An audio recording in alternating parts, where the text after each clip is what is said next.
যেতে চাই ঢাকার বাইরে রাজবাড়ীতে, সেখানেও শীতকালীন সবজির দাম কমেছে। বর্তমানে বাজারে বিভিন্ন সবজির দাম কেজি প্রতি 10 থেকে 30 টাকা।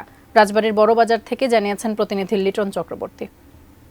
আমি এখন দাঁড়িয়ে আছি রাজবাড়ীর বড় বাজারের আড়তে।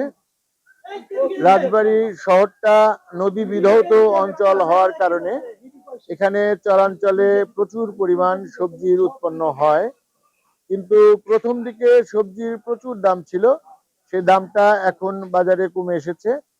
এখানে 10 টাকা থেকে শুরু করে সর্বোচ্চ 30 টাকায় সবজি বিক্রি হচ্ছে। এই সবজিগুলো এক সময় দেশের বাইরে যেত, সেটাও যাচ্ছে না। আড়তের একজন ব্যবসায়ীর সাথে আজকের বাজার সম্পর্কে আলোচনা করব। যে রাজবাড়ীতে যেমন পরিমাণ কাঁচামালের আমদানি হয়েছে, যে 4 টাকা 3 টাকা 2 টাকা কৃষকদের যে পরিস্থিতি তৈরি হয়েছে, মানে ভাষায় প্রকাশ করা যায় না। তো অতএব কৃষকদের এবার বর্তমান প্রেক্ষাপট যে খুবই শোচনীয় অবস্থা।